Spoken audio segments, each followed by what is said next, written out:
This episode of the MOC Squad was filmed in front of a live, members-only audience.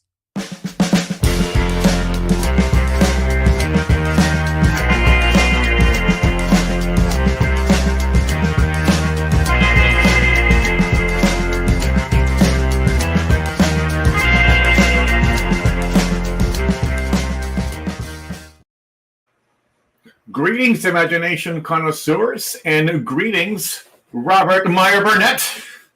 Well, hello there. How are you, Rob? I'm good. You know, it's always nice to go to the movie theater and see a film that you were anticipating that turns out to be great. That's the thing. That's the thing, that it turns out to be great. There's nothing worse than anticipating and being disappointed. Yeah, I mean, it used to not be that way. It used to not be that way. You're right. It used to be that most of the movies that were coming out were good. Mm-hmm. I was anticipating them, but it's with all the sequels and prequels and requels and whatever coming out, part of the reason is that you've already seen the good thing that led to the birth of the IP in the first place. Right. So if you're not seeing, I mean, in my lifetime, when you think about it, how many sequels were better than the original? Very few. Very few. Yeah. And Godfather 2, maybe Empire Strikes Back. Mm-hmm. But even those movies couldn't exist without the original. Correct. Road Warrior, yeah. aka Mad Max 2. Yeah, yeah. But now that's all we get, and it gets to the point where it's just diminishing returns. Anything that's new and unique and unusual, like The Substance was, mm-hmm. I thoroughly enjoyed it. It was a hoot. There was only 7 of us in the theater. And when it was over, I cheered, I whooped and hollered loudly, and I think everyone's looking at me like I was a crazy person. That's awesome. But I'm like, let's get some enthusiasm, folks. Enthusiasm.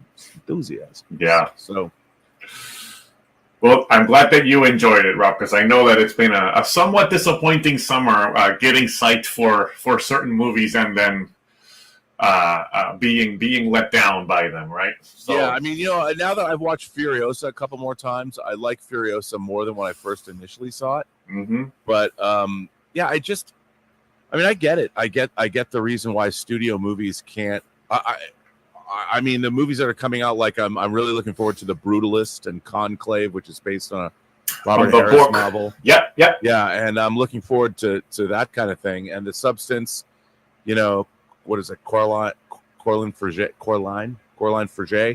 I loved her first movie, Revenge, and this film. She was, I mean, as a director, she was very much classically trained. She went through, coming from France. Mm-hmm. She really went the artist's route, made a lot of short films, went to multiple film schools, really honed her craft. Yeah. And so when you see The Substance from a filmmaking point of view, it's very accomplished. Yeah. So, it was great to see that. Yeah, well, that's good. As I said, it's Paul Verhoeven meets David Cronenberg. Yeah, I think somebody else said that too. I read that somewhere else too. Well, so. that's a great combination. That's a great elevator pitch right there. Showgirls meets The Fly.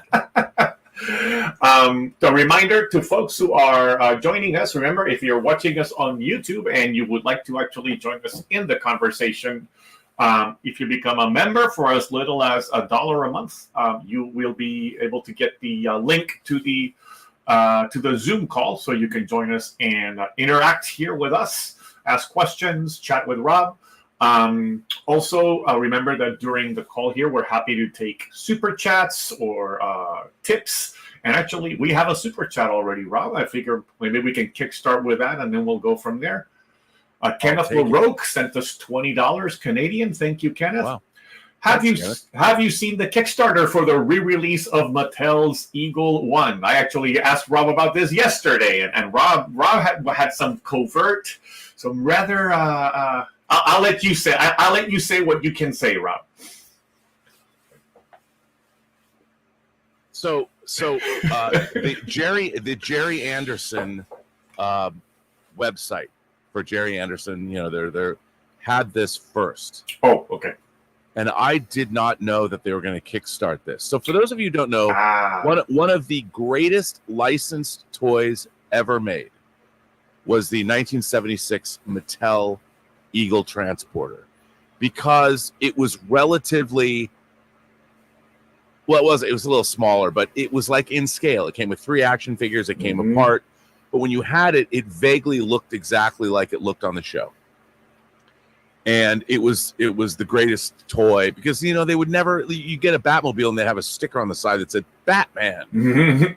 And as a kid, you're trying to peel it off and the stickum would get left behind and your dad's trying to clean it off with lighter fluid or something. We always had to put up with that. Somebody at Mattel was smart and said, why don't we make kids a toy that looks like it looks on the show? You know, and it was my favorite licensed toy. I mean, I like the Mego Planet of the Apes play sets and stuff and Star Trek and all, but the Star Trek bridge, if you look at the Star Trek bridge for Mego, I understand it was a fold out thing, but it was like somebody never saw the show. The inside of it didn't look anything like they could have photo printed the bridge of the Enterprise. It looked more like it was based on the animated series than it was based on the actual show. And even then, it was like the French Baroque version of the animated series. I mean, it was such a weird. But so what they have done, like what Hasbro did with a lot of the classic Star Wars toys. Like I remember buying the original TIE Fighter for the figures. And I'm like, why is it white? Yeah. Why isn't the color that blue gray? Why does it look like this? And I'm supposed to be excited that the wings are spring loaded and they're really heavy. When you use it, they pop off and go. Whoop. Yeah. Like what is that? I can imagine it blows up in my head. I don't need some dumb because they always gimmick. Some kids need something to play with. I'm like, no. I want a TIE Fighter that looks like a TIE Fighter. Right. And then Hasbro, it took like 25 years, but they changed their TIE Fighter and they gave us the right proportions and the right color. You know, and now I'm fucking 40, so it's not as fun. But so what they have done with this Mattel toy is made it look, it's not Mattel anymore. They're revamping it. They've made it look more like that eagle. Yeah. Or that eagle or those eagles. You can't see them, but I have many eagles. Yeah. And I can neither confirm nor deny that I might have ordered it from the Jerry Anderson Show website before I even knew there was a Kickstarter, because on the Kickstarter it's cheaper. I see. But so have they stopped selling it in Jerry Anderson websites to do the Kickstarter? I see. It's sold out. I see. Okay. And I think that's when they decided maybe we should launch a Kickstarter. Okay. Got it. Yeah. And then they have 2 versions. Did you see that on the Kickstarter? There's 2 versions. There's the kind of updated look that is more faithful, you can get the retro Mattel-like version. They've been doing that with the old eagle, the eagles that Product Enterprises, aka 1612. Like I don't want toys that look like they did when I was a kid. Give me the updated versions, right? Because they're badass, right? I mean, I can't get enough. You can't have enough eagles. I got unbuilt eagle models. I got unbuilt like that's a die cast eagle, right? And then I have eagle models like an Eagle 2. I have the lab eagle that I have to build. I've got a hawk. I just give me, and of course Jeffrey Morris is making the Eagle Obsession documentary. Yeah. So when I saw that eagle, I'm like, I mean, somebody could walk up to me with a mountain of cocaine, and it would not be nearly as attractive as if someone said, "Here's a revamp of the Mattel Eagle." And I don't know if this was the case for any of our listeners, but I remember growing up. The show Space 1999, I don't know when exactly it aired where I was growing up. In Puerto Rico, we would get weird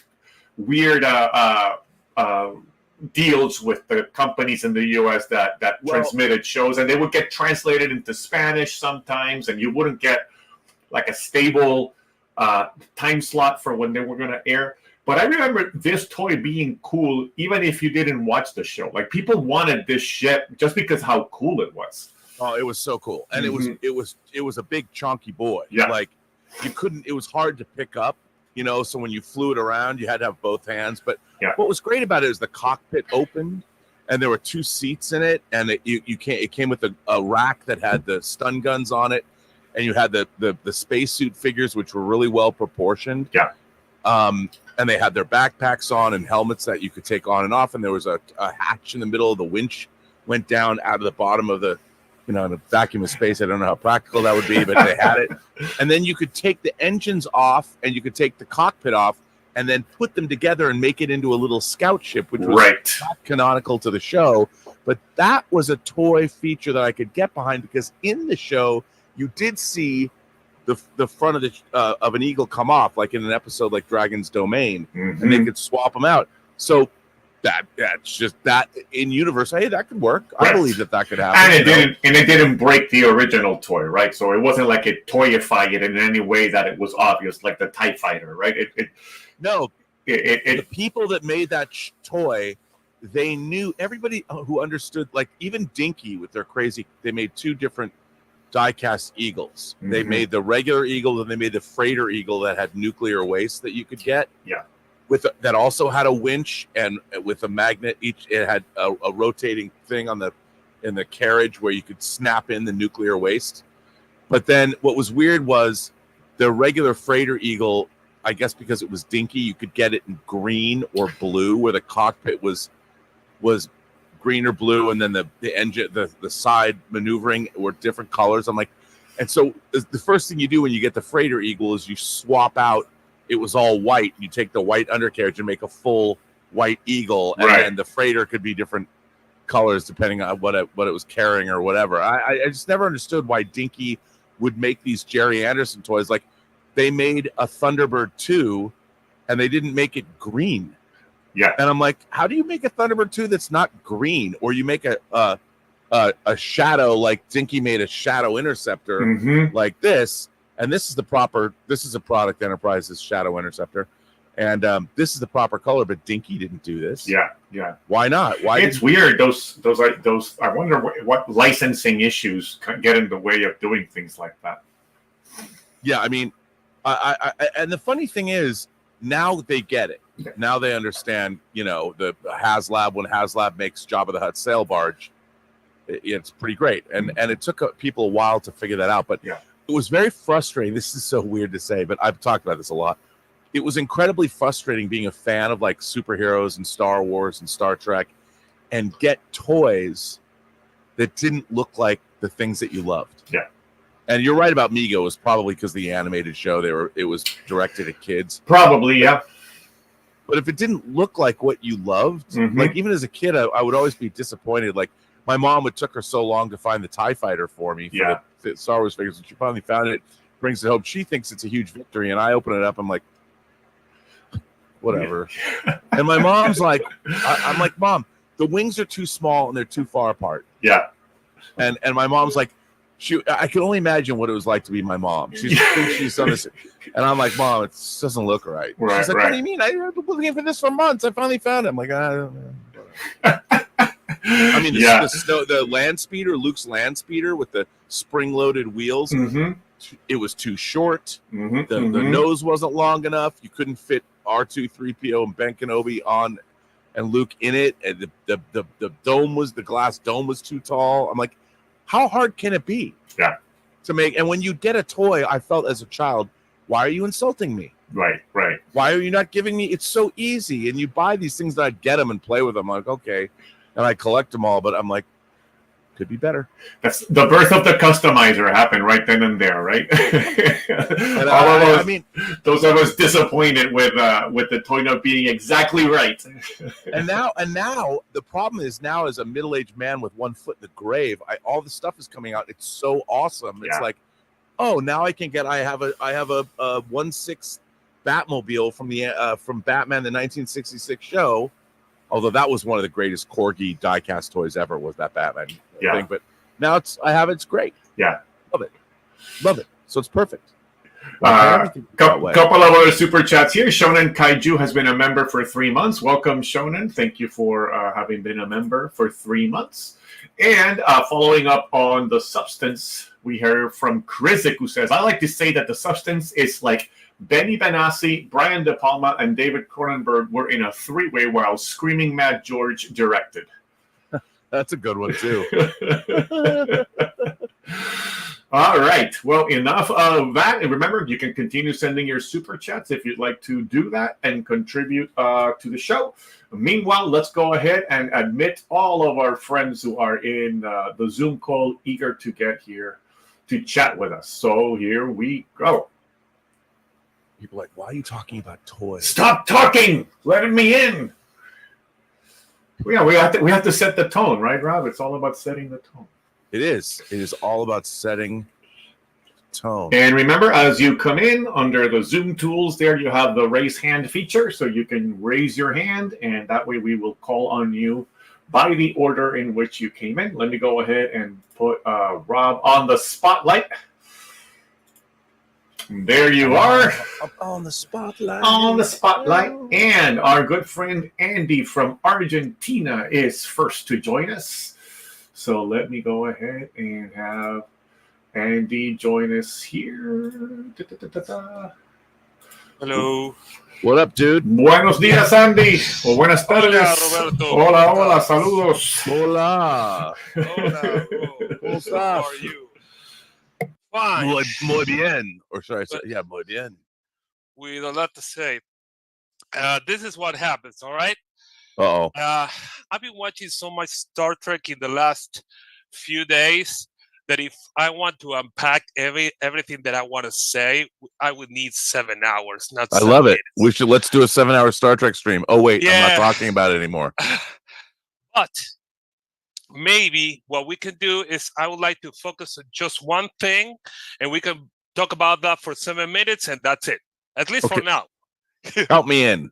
All right. So what I would like to do is I want to present you with a ranking of the first 6 movies, the first 6 Star Trek movies, and I will tell you from bottom to top. And when I'm finished, you can comment on that. All right? Okay. All right, because I finished the OG series. I watched the animated series. I'm finishing I finished the first season of TNG, which I'm loving it. The hell, I'm saying that I love TNG, and I didn't know that I was going to love it because you spoke like, yeah, the first season is not that great. Everything really starts. Although there's some good episodes in the first season that I really love. The Big Goodbye. Why am I drawing a blank on the Klingon episode? Whoa, I'm getting old, man. Coming of Age, Heart of Glory. Heart of Glory is the. We'll talk about that some other day. This time, I'm going to rank the 6 movies. This first movie because those are the OG cast Star Trek movies. So those are the ones I want to focus. So I'll be quick. So this is number 6. Oh, first of all, I might say some things wrong for the OG fans. Please don't cancel me if I forget a name of or I'll correct you. If I say something that is like, how can you put that movie in that position? That's wrong. You're not a fan. All right. But this is my opinion. I'm new on this. All right. So please forgive my soul. All right. Yes. All right. So 6th position, I will put Star Trek 3. The Search for Spock. That's wow. Okay. Yeah. It's not gonna be popular. What I'm gonna say because number 1 is not gonna be everybody's number 1. So this is my list. Please don't come after me. All right. So why? I'm sorry for what I'm gonna say, but I thought it was kind of boring. I mean, I'm sorry, but it's not. If I'm saying that it's boring, I'm not saying the movie was boring. I'm saying the other movies were far more entertaining, at least for me. That's a very, very personal opinion, all right? So I will tell you, I'm not the biggest fan of Star Trek 3.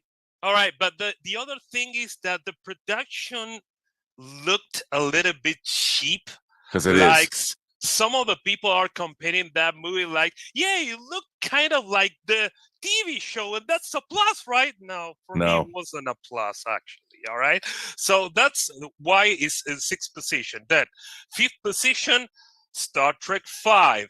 Now, Star Trek 5, it was hammered like by everybody, and I thought that the first half of that movie was the dumbest of all the Star Trek movie because they really tried to bring all the energy and joy and laughs of the fourth movie, and it didn't pay off. I'm sorry, all the jokes from the first half I thought was dumb as fuck, like Chekhov doing like this to the communicator. Really, that's funny for what, a 3-year-old or whatever, you know?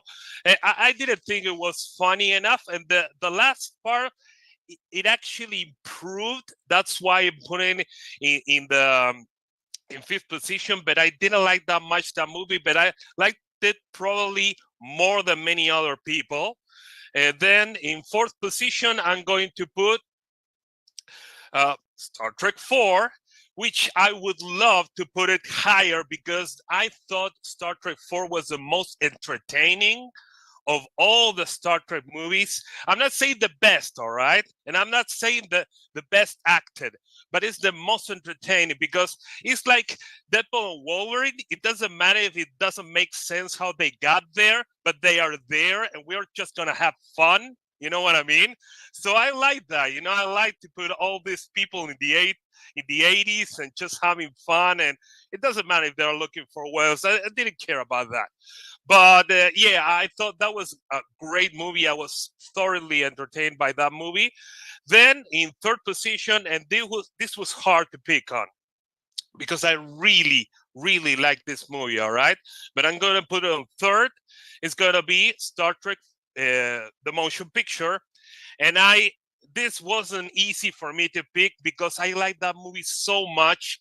I believe the motion picture is the most Star Trek of all the movies. I believe the story, you know, about like a sentient being or a machine that can evolve so much that can become alive. I thought it was so Star Trek. I wanted to put it on first, but we know all the other two movies. So in second position, this is going to be a controversy because I'm going to put the second best, in my opinion, The Wrath of Khan.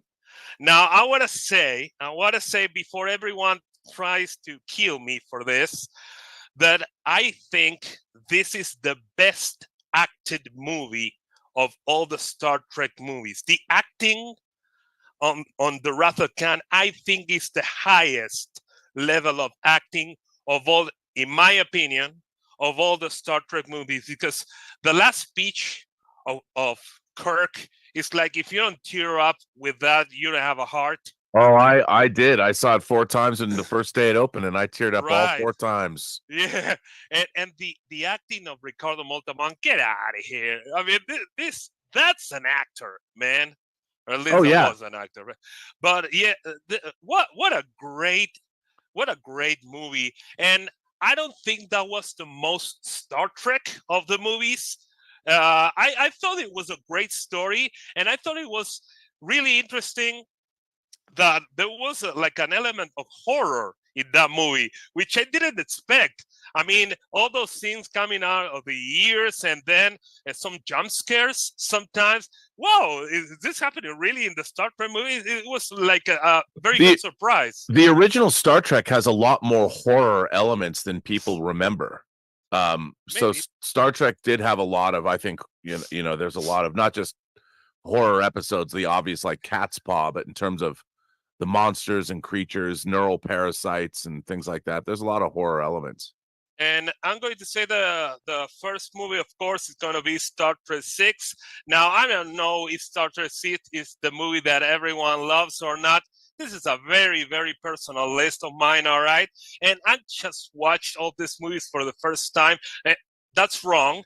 I actually watched The Wrath of Khan 2 times and the Star Trek 3 2 times just to make sure that I was going to put it on the right position, because when I was done with the 6 movies, I thought, was really Star Trek 3 that boring to me? So I needed to see it again. All right, so I saw Star Trek 2 and Star Trek 3, and then the motion picture again, so I could make sure, yeah, these are the one. Now, the thing about Star Trek 6 that I love so much, first of all, it's so noticeable that it's 91, that the kind of editing and production and everything is 90s. It's not already that old stuff, like, movies were made differently in the first years of the 80s. And I don't know if I'm gonna say this right or it's just whatever,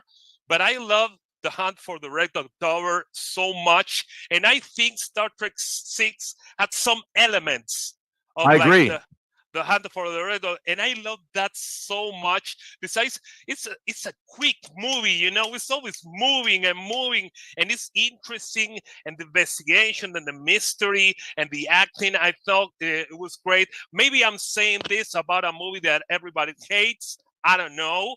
But I love that movie the most. So this is very personal for me. Now you can opine on this. Well, no, Andy, I think what's really interesting about being a fan, especially today, is having lived through when these things first came out and seeing how people reacted to them then is totally different than seeing things now.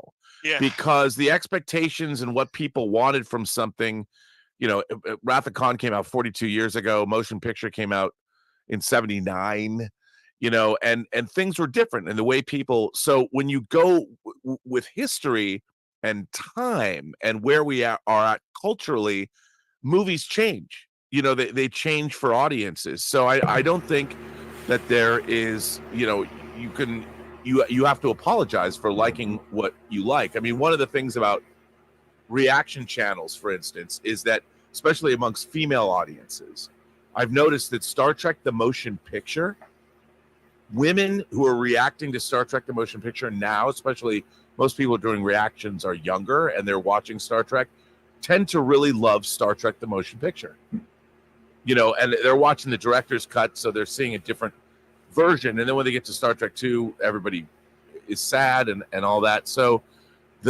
it's interesting. And I think that movies change. I mean, obviously, when you watch a movie from the 1940s, like something like Double Indemnity, now it seems quaint, but at the time it was really groundbreaking. Mm-hmm. And so movies, like any art, changes with the times as the society changes around the art. Art stays the same, but society's perception of art changes. Mm-hmm. And I think that's great of genre or just movies in general, when people go back and rediscover things. And I love to hear people's perceptions of things now, especially having lived through these things the first time they came out and having I'll be honest, when I saw Star Trek 4 the very first time, I flew to California to see a special screening of it when I was in college, and I was hugely disappointed by it because I didn't like the comedic bent to the film at all. I'm like, really? Because that wasn't and I especially didn't like it when the great thing about Star Trek humor was it never sacrificed the characters for the humor. It was always situational. Like in a piece of the action when they go to that Sigma Iota that has the planet with the Chicago mobs of the 20s, and Kirk is trying to drive and doesn't know how to drive a stick.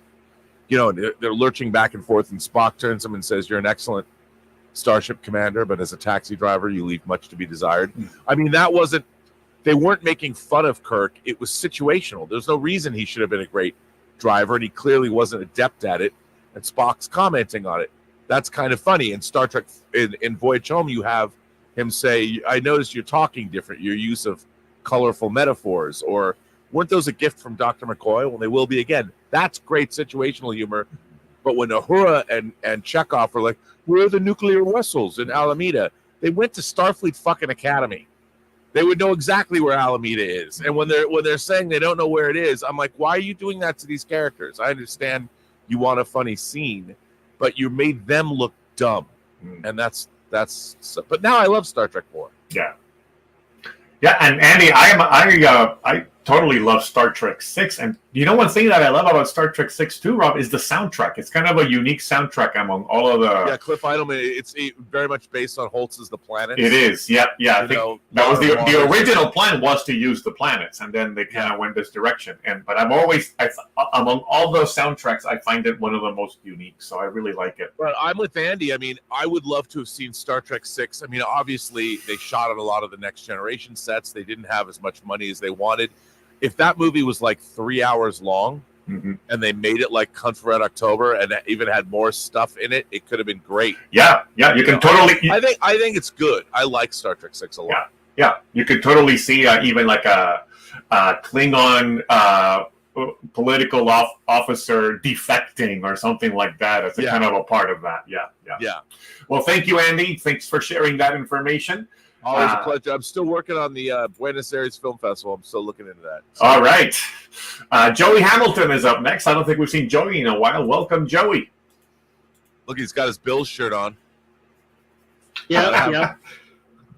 Actually, I'm not. There's no hype level this year. I'm keeping very even keel, very leveled. And you can only lose to Kansas City so many times before you're just like, let's just keep it. We'll wait and see what happens. I have to say, I thought of you this week. I think it was like on NPR.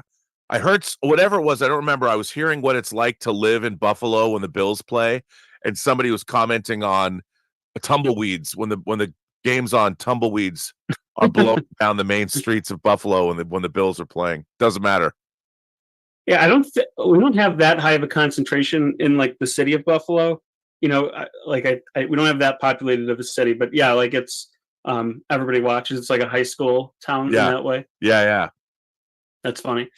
So we'll see how it goes. Just gonna wait and see. But we haven't been here in a while. I guess at one point I was going to talk about Deadpool, but that was so long ago now. One thing that I'm happy to see is there's been a lot of movies that have come out this summer that have performed well domestically, but not huge overseas. Right. And I've been noticing a lot more movies have kept a reasonable budget. So a movie that makes like 300-400 million is a hit, when we've been seeing so many movies in the past like 4 or 5 years where it's like $250-300 million budget. And it basically has to make like 700 million to break even to $1 billion. Like Gladiator this year. So like Beetlejuice, they made that for I think under 100 million, and it's doing really well. Alien Romulus was made for 80, and that cleared 330 million, and it hadn't opened in Japan yet. I haven't seen what the Japanese box office numbers are, but Japanese love xenomorphs. Past the break-even point for sure. Yeah, and Kingdom of the Planet of the Apes was made for 30 million less than the War for the Planet of the Apes, and that made money. That still I think didn't do great though. Even with it had a very good, like they kept the budget low, but for some reason it didn't really perform huge. I mean, I didn't feel great about it just because it's been a while since the last one, and the last one went down from Dawn. So I sort of, it might be a case like Rise where they had Rise, and then the Dawn was the second movie, and it went from like, I don't remember what Rise made, but I think it was in the 400 million range, and then it went up to like 700. So maybe with positive word of mouth, when they move on to, if they do a sequel, I think it has a chance to do better. But it still did okay. I mean, it did okay, and it will probably get close to breaking even when it comes to like at home and in streaming. Because it almost made 400 million. It's just shy of 400. I think the break even was probably at about 4 or something like that. So yeah, it wasn't horrible. And again, it was no like, or what was the Dial of Destiny, where it was a $300+ million movie, and then it makes like under 400. So it's a catastrophe. Yeah, total. I mean, and the thing is, movies should not cost that much money. And there's diminishing returns. It's not like, other than maybe James Cameron, who can justify it, because all his movies make like $2 billion. And there's no justification for why it has to cost, $300-400 million. And the audience is not seeing that return on the investment. It's not like, oh, well, yeah, it cost this, but it's the most visually amazing movie you've ever seen. At least with the Avatar movies, there was an argument that it's like next level visuals. So it's 100%. But when you're seeing Indiana Jones, like, why did that not Uh-oh. Seems like you froze on us, Joey. Are you? cost like Oh, 100 million? no, You know, I think you need like their vision, and it's a game changer. It's literally like Beetlejuice. We can be talking about how it was the biggest bomb of the year, right? Like if it cost 250 million, it would be one of the biggest bombs of the year. Now it's a hit just because they kept the budget reasonable. Right. Yeah, no, exactly. And it's doing well. Yeah. You know, and they were going to make that movie a direct to streaming film too.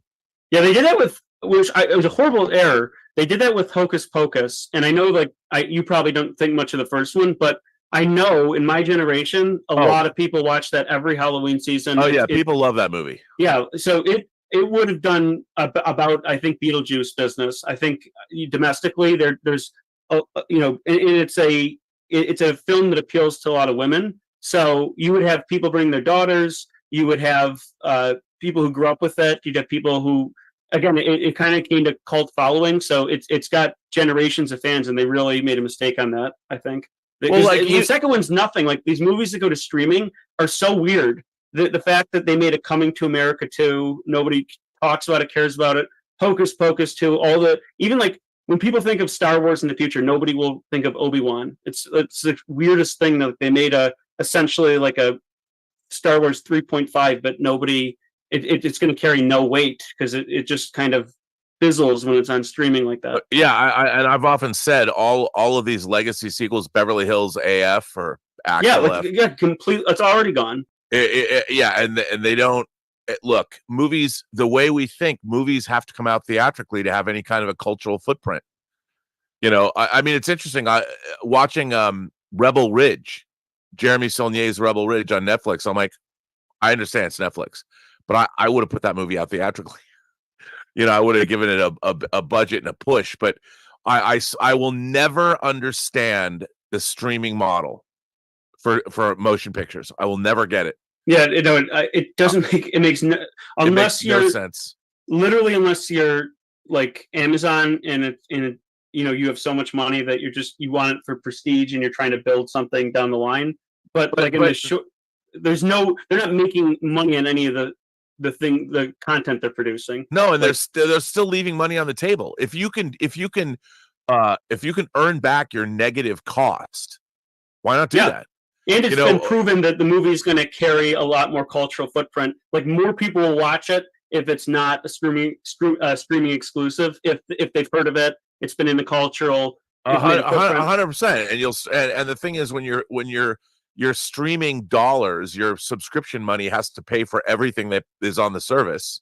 Yeah, you know, I don't understand the economics. I do not get why Netflix paid $450 million to Rian Johnson and puts Glass Onion out for a week in 700 theaters. And that was a movie that actually probably would have done pretty good business because worldwide it could have made, building on the $300 million of the first movie, they could have made $500 million on that film and paid off the negative costs of getting the rights and bringing on Rian Johnson and Daniel Craig to come back and play Benoit Blanc. That money went somewhere. You had to spend that money. You get that money back. It's amazing to me that in Netflix they've been adamant about doing it. Like they're doubling down on it. They had a chance, and they just, for whatever reason, they are committed to that model. And yeah, it baffles me. I don't understand. And when and look, Apple did the same thing with the George Clooney movie and Brad Pitt. They're Wolves that came out this week. You know, about the two fixers. They're like, we're going to do a big theatrical release, and they're like, nope, we'll put it in theaters for a week and bring it to our streaming service. And maybe it's because they thought that putting it out theatrically wouldn't generate a lot of money, and maybe they've had bad experiences, like Napoleon didn't do what they thought it was going to do. But you also have to pick your battles. You have to pick the right movies to do it with. And I honestly, the real problem with the entertainment business right now is the people that are working in the entertainment business don't know what the fuck they're doing. They really don't. They've come into it late. When I was in the entertainment, when I started working at the studio at Warner Brothers, when I was 22 years old, The executives were in their late 20s to up to their early or late 30s, mid or early 40s, and they had already, a lot of them had lived through the 70s. They understood how movies worked and how much money, and they understood the business. Nowadays, people that are coming into the business haven't even seen fucking movies. And they don't know. And all they can do is look at analytics, and the analytics and the marketing people, they're all people that don't know what they're doing either. They've been following analytics and marketing jargon and speak. Nobody shoots from the hip. Nobody works out of from their gut. Nobody knows what's going to work or not. You used to have people in the business like, that's going to work. That's going to work. Let's go make that. And nowadays, there's none of that. Nobody has the gumption. Nobody has the guts, and movies are way too expensive. So to roll the dice and to gamble, nobody can afford to do that because their careers might end. And that's the problem with the entertainment business. And then, but you see other companies like A24. I know A24, they want to sell A24, but there are people there that are like, we'll make this. Blumhouse, speak no evil. Let's pick up a Netherlands movie and we'll remake it here. And there's a Danish or Dutch. It's Dutch. And you pick up that movie and it makes money. A Neon doing Long Legs. I mean, if you keep your budgets down, you go for that domestic market, horror, whatever, you know what you're doing? Make some cash. But it's good to see you. Good to see you, Joey. Seahawks are 2-0. Just saying. Apologies for folks on YouTube. Apparently, there's been some stuttering of the stream on YouTube, although it doesn't look like we've had any issues here. But keep me posted on the comments if there are any problems on YouTube that we may be facing there. So apologies for that. Doesn't seem to be something on my end though. So Brian Erdy coming up next. Welcome, Brian. What's up, dude? How's it going? It is going well. How about you? I am smashing. Watching the Buckeyes. Good Saturday. There you go. All right. So, wanted to talk a little something I came across, physical media related, and then I want to talk about a piece of music from a film that I think you are a fan of the film and the soundtrack, and that is Cat People. Oh, I love the soundtrack. Giorgio Moroder. Yes. And the David Bowie version of that is better than the version that's on Let's Dance. I absolutely agree. But before I talk about what I'm doing with Cat People, one of the collectible things that I love are these little LP replicas, CDs that are like the actual LP with all the liner notes and all that stuff. I just think they're cool. Brett Saravan released a couple box sets, like the only place you can get Pumpkinhead. Yeah. On CD. I love these things. Yeah, I used to buy in the 80s. I have a bunch of Depeche Mode 12-inch CDs that are I still have them, that are actual reproductions of the vinyl, the 12-inch vinyl, and they would put them out. And there was a box set of them.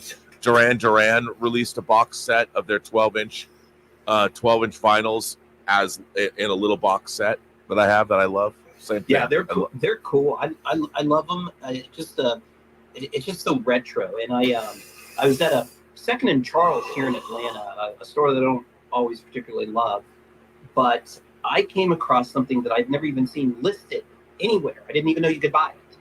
But I'm looking through their soundtrack bins, and I find a box set of Bernard Herrmann score music. Wow. And these are the Decca releases. There's like 12 of them. Great movie thrillers, the fantasy world of Bernard Herrmann, all this stuff.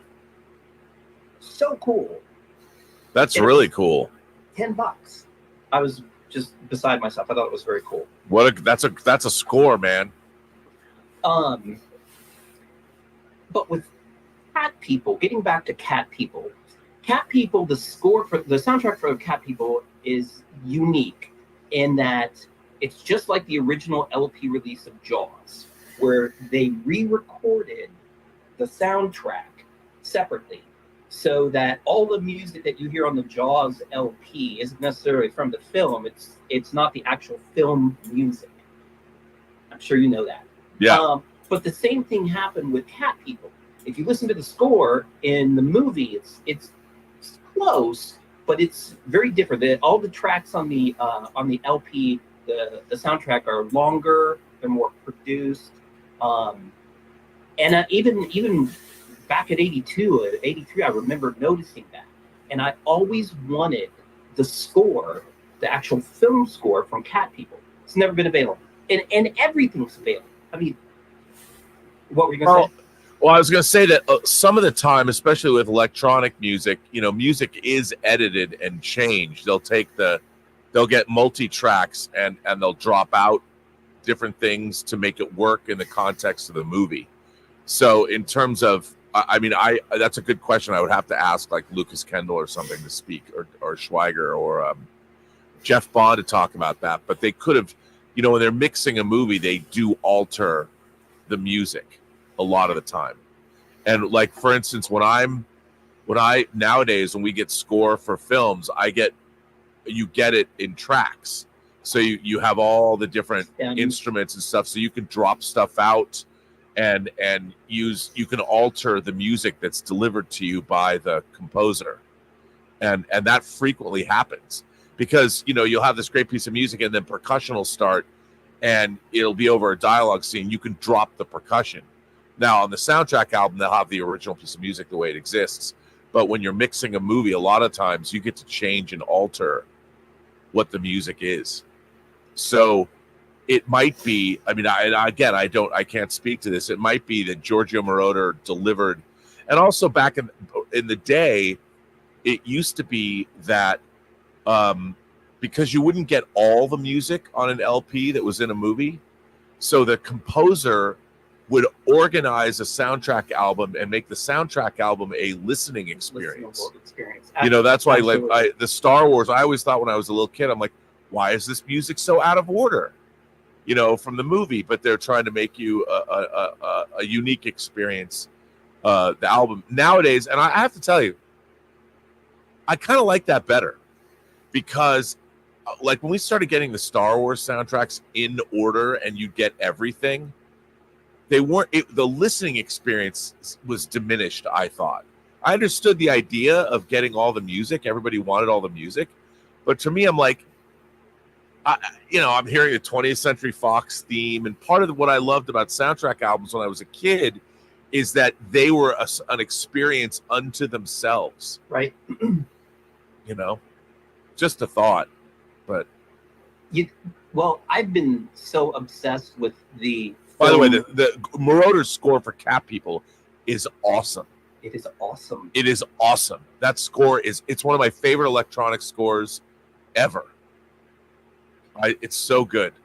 Well, this week I'm gonna send you a file because the guy who did the music for my Office video, MySpace, his name is Liv Volpe, and I hired him to recreate the music from Cat People, the film version.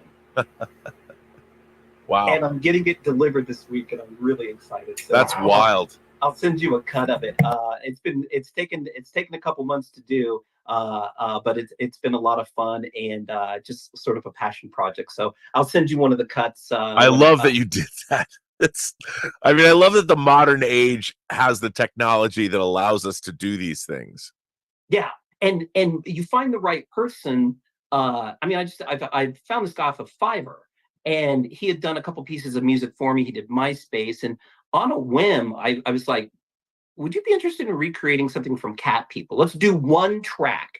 And he did it, and he just killed it. So I'll send it to you this week. Oh, I want to hear that. That's crazy. That's awesome. Thank you so much, Brian. It's always a pleasure to see you. Catch you guys later. And we've got Karizik coming up next.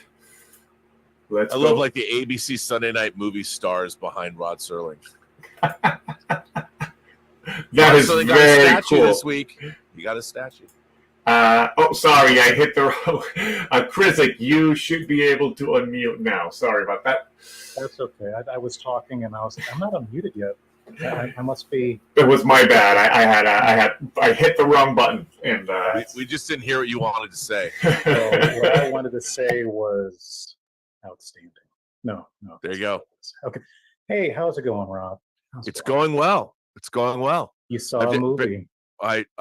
Yes. I'm always seeing movies. And I also saw the same movie. And did you enjoy it? My God, that's the center of this discussion, and I don't know how much I can speak to because I don't know how much you're willing to share with the rest of the audience here. If you planned on doing an actual review, or I was gonna talk about it tonight, but I'll still talk about it now. I was gonna do a observations later. Well, I don't want to spoil that. I actually do want to ask you a question about the state of the industry, since I like to talk shop with you. Yes, you're one of the few people I can actually talk shop with outside of my studio, that are from feature film and not from games. So it's always fun to go back to those days. So, given the success of everything that you and I both saw on the screen, and everything that that went into it, one feature person to another, the kind of grind that would go into production, make it look like that, to make it feel like that, to make sure that Dennis acted like he acted. The Blade Runner of body horror movies. Yeah, I know, right? Exactly. So it's like, for all those things that went on there, do you think now, given what you were just speaking about earlier, with the attitudes of new Hollywood executives, do you think they learned anything from what they saw, if they saw a screener of that?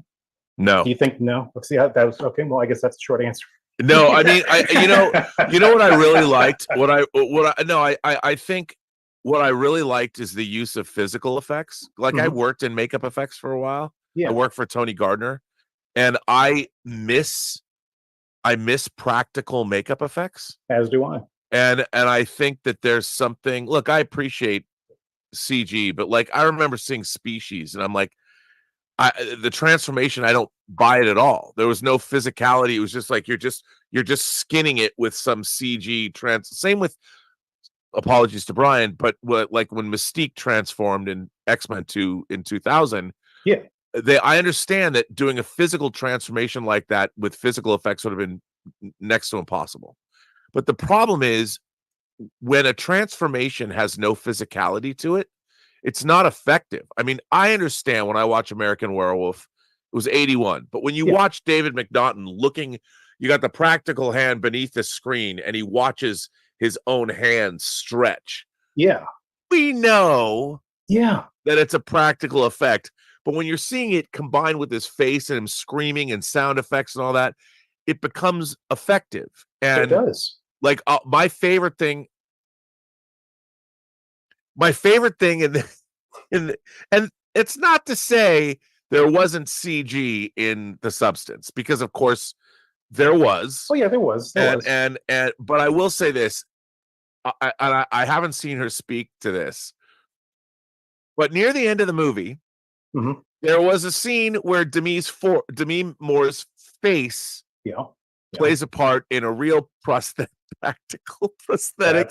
Yes, and yes, indeed. I wish that I had a Cinefex magazine. I would love to see behind the scenes photos. That is why I said, I would kill, like, what? God bless her. And having worked with makeup effects, I was sitting there, I was laughing into my head to cover my mouth. Yeah. Because I was just imagining how they were shooting that. And God bless her for doing that. Yeah. I mean, it was so. I just had a gigantic smile on my face. I would have been smiling more if I saw her walking into dailies still in makeup. That would have been cracking me up every day. I would have gotten in trouble for laughing about it too, probably, if I. My God, I mean, it was such a hoot. I mean, but look, is the movie perfect? No. But it was, to me, it was like, I loved getting first of all, the tone of that movie too. Like I say, Verhoeven meets Cronenberg. Yeah.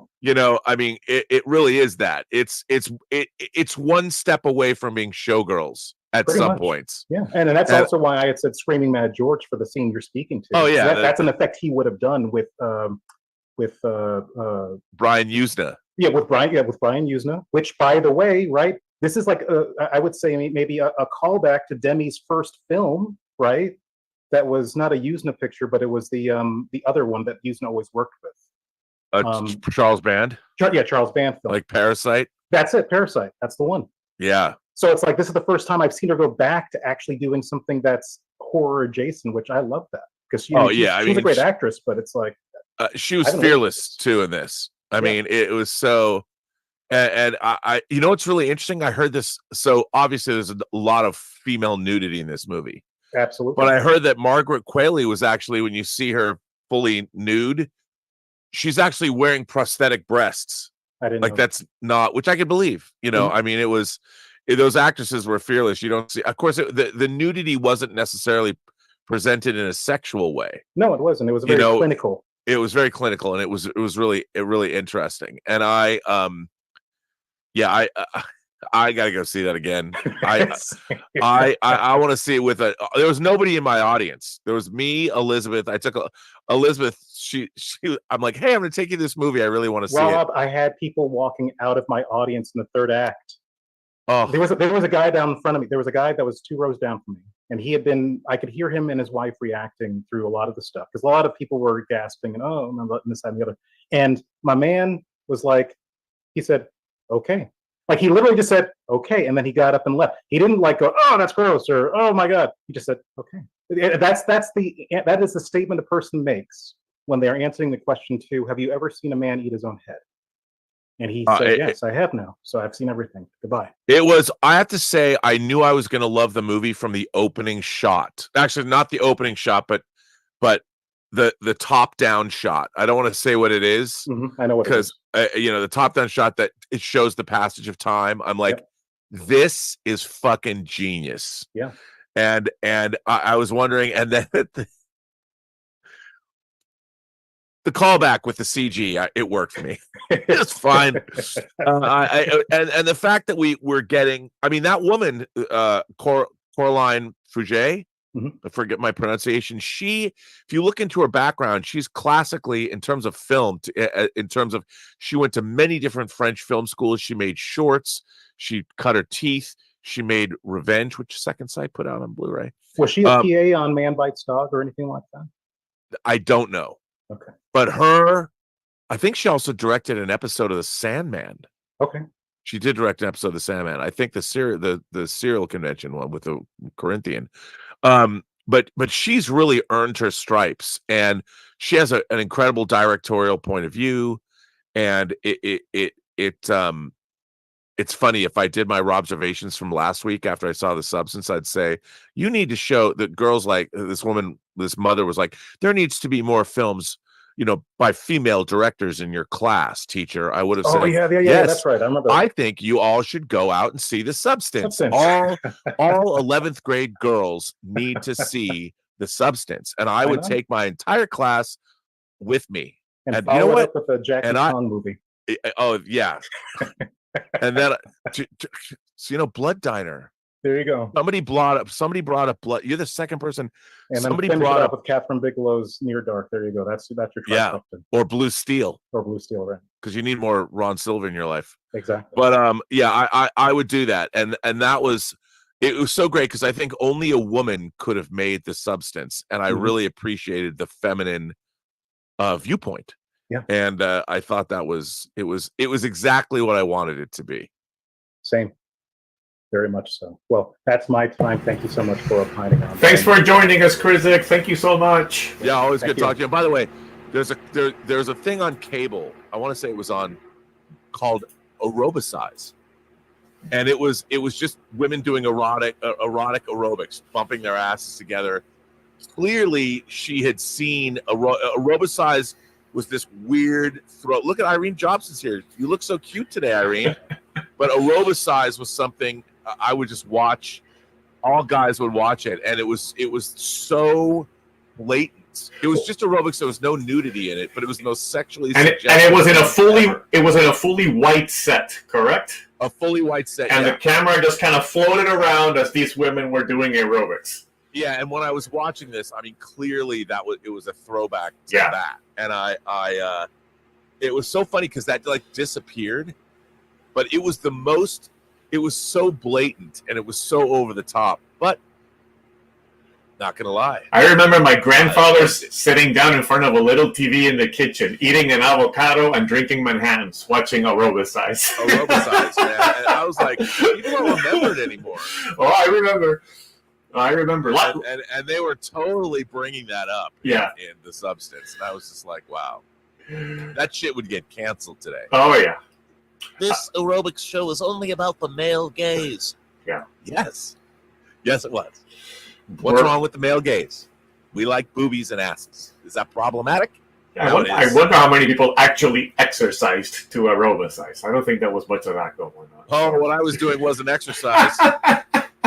But you can call it that. We'll leave it at that. Brian Depp is joining us now. Welcome, Brian. Hey, guys. What's up, dude? Not much, Rob. How are you? Chris Gore must be watching this because he just sent me a link. Aerobicize the beautiful workout. And it's a laser disc. Oh, he sent me a link. Okay. Something new for the Observatory collection. No, you can. I'm going to send everybody the link because you can see it on YouTube. Bring in aerobicize. Actually, the world needs aerobicize back, to be honest. Let's face it. It just does. I'll put the link in the chat, though. So what's up, Brian? Not much, man. First, just want to say congrats on the Kickstarter. Oh, thank you. I want to thank everybody for that. That was a lot of fun.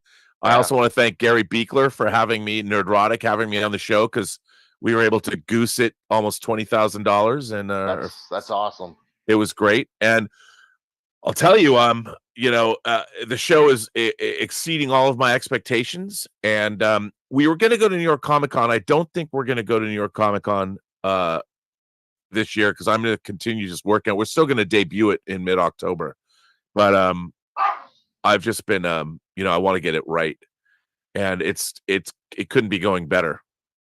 Good. The last person I really need, I got to finish recording Michael, obviously, but the last person, Patton Oswalt, records this week, and then I'm done. I'm done recording all the voices.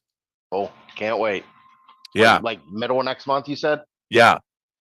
As a matter of fact, I should have episode 1 will be entirely edited and done. It won't be mixed, but it'll all be ready for the final mix next week. Nice. And same with episode 2.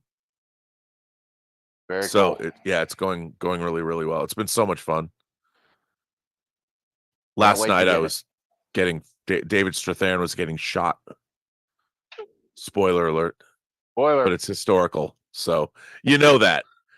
He gets shot in the first episode. But that really happened. So it's fun.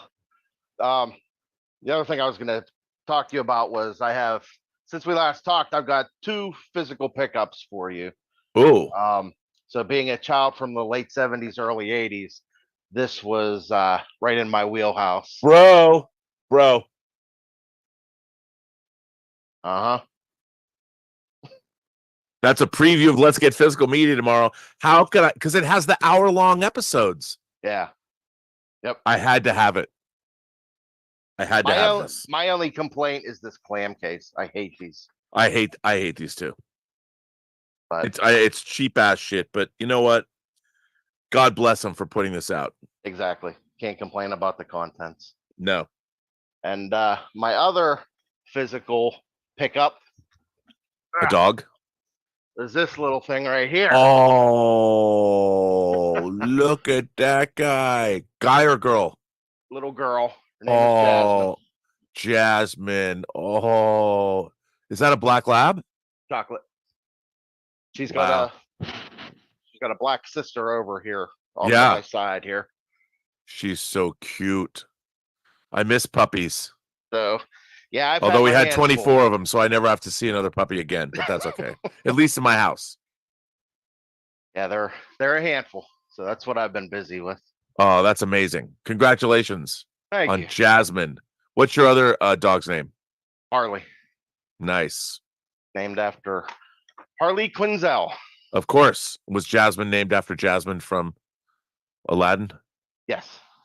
Yep. Nicely done. But that's it. That's all I wanted to. What is your T-shirt? Oh, that's War Games. That's what I thought. That's the launch code. Yeah. Where'd you get that? Did you get that from Last Exit to Nowhere? I don't remember where I That's got a it from. dope ass shirt, dude. I got to get me one of those. Thank you. That's Yeah. what I thought. I was like, that is not War Games, and yes, it was. Yep. You know, the only you just shouldn't play, man. Just don't play. Nope. Not against a computer. That movie's still great. Especially these days with AI. Yeah, you definitely don't want to play war games against AI. No. It's wild though. That movie, John Badham had the 1-2 punch in '83 of Blue Thunder and War Games. Mm-hmm. I love those movies. Both good movies. War Games is on 4K, but Blue Thunder is not. Yeah, waiting for that one. I love They both have great electronical scores. Exactly. And War Games is set in Seattle, hometown. Yes, it is. So, and John Wood is John Wood in War Games and Lady Hawk as the evil priest. He was Lady great. Hawk's another good one. Yeah.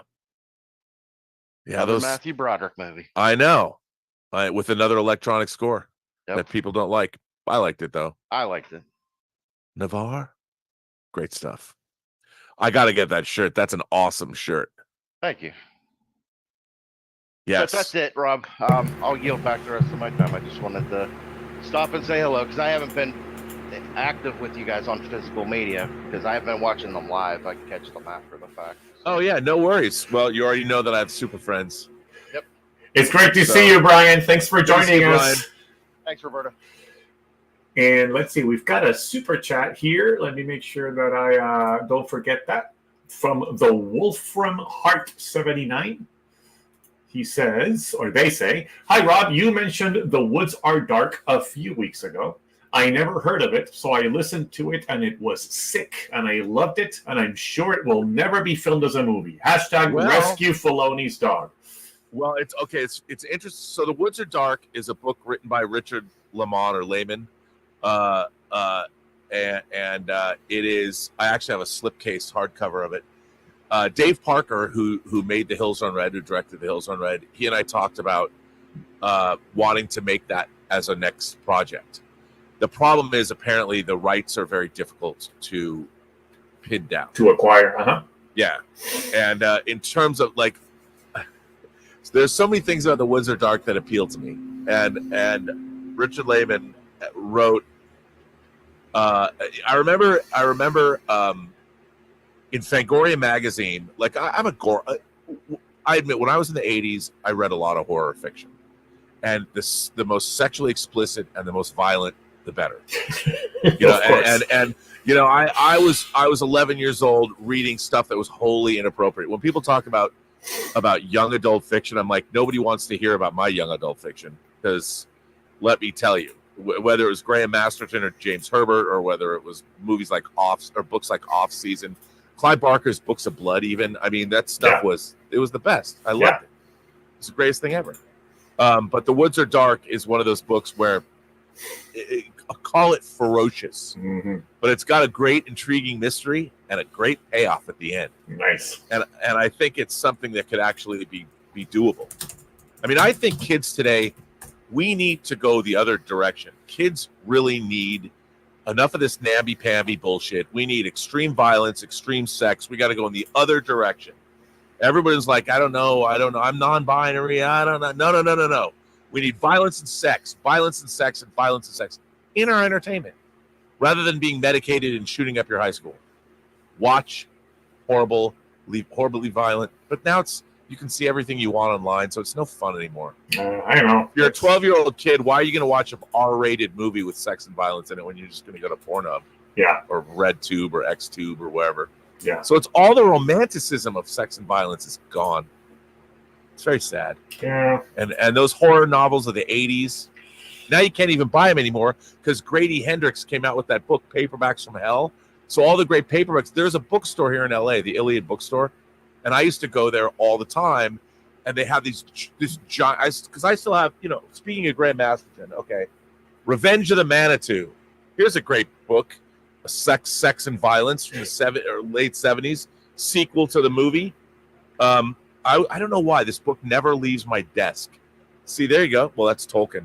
Fellowship of the Ring's different than Revenge of the Manitou, but That's got some great sex and violence in it. Mhm. So Revenge of the Manitou has a scene where a woman's bed sheets become possessed and do really terrible things to her. Oh which my is goodness. awesome. But so you used to be able to go to the Iliad bookstore, and there were all these 70s and 80s paperbacks. Right. And you could go buy them. You could find anything you wanted there. They had anything you wanted. Well, when Grady Hendrix' book, and by the way, God bless Grady Hendrix, he wrote a book called Paperbacks from Hell, which is an overview of late 60s, 70s, and 80s horror novels. And once he came out with that book, they all went away. All these horror novels are all collectible now. It all just cleaned out. Yeah. All gone. So you'll never find them in the wild anymore. So fuck you, Grady Hendrix. Even though I love you, I love Paperbacks from Hell, and I love what you're doing now. And to be fair, he's reprinting a lot of that stuff. He's going back and getting it back into print, which is terrific. That's so awesome. You just don't get the cool lurid covers. Well, apologies to the folks on the queue. We have a special request from Irene Jobson, who we haven't seen in a while. She haven't seen in a while, and she is unable to stick around. So I'd like to have her come in next, if that's okay, just so that she can say hi. She wanted to chat.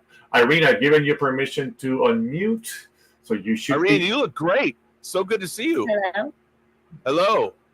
Hi. Okay. Hi. How have you been? You look terrific. How are things? Things are well. Things are well. I'm like 200 something days sober. Okay. Congratulations. On my Diet Pepsi. Here, I'll drink some water to that. Yeah. People think this is moonshine. It's not. It's ice water. That's awesome. I swallowed because spitters are quitters. God bless you. You haven't changed. You haven't changed. Nope, I'm still me. I bother some people. I rub some people the wrong way, maybe because or the right way, depending on. Yeah, and maybe someone's husband. Like, oops. That's just because they're just angry because they're not rubbing somebody the wrong way. Right. Exactly. So it all comes down to that. They're not rubbing anyone. Yeah. It's not good. They're just jelly. So what's this about? Horror fiction? I love that. Well, yeah, I mean, I loved horror novels. I mean, it really started. The first horror novel I ever read was Richard Matheson's I Am Legend, which obviously they've made it into a movie 3 times. The Last Man on Earth with Vincent Price, The Omega Man with Charlton Heston, and then I Am Legend with Will Smith. Yeah. None of them have quite captured that book, but Richard Matheson wrote it, who wrote episodes of The Twilight Zone and Star Trek. And it was really the first horror novel I read when I was 10 years old, and I loved it. And then it started me reading. I started reading a lot of. I mean, I read a lot of science fiction too, but I really liked dark fantasy horror novels. And there was a lot of great horror novels coming out in the 70s and the 80s, and I bought a lot of that stuff. I was constantly buying because, like Graham Masterton, when I was 10, I went and saw The Manitou, which was based on his first Manitou book, and then I found Revenge of the Manitou, and then in his other books, you'd see in these horror novels there were ads for other horror novels.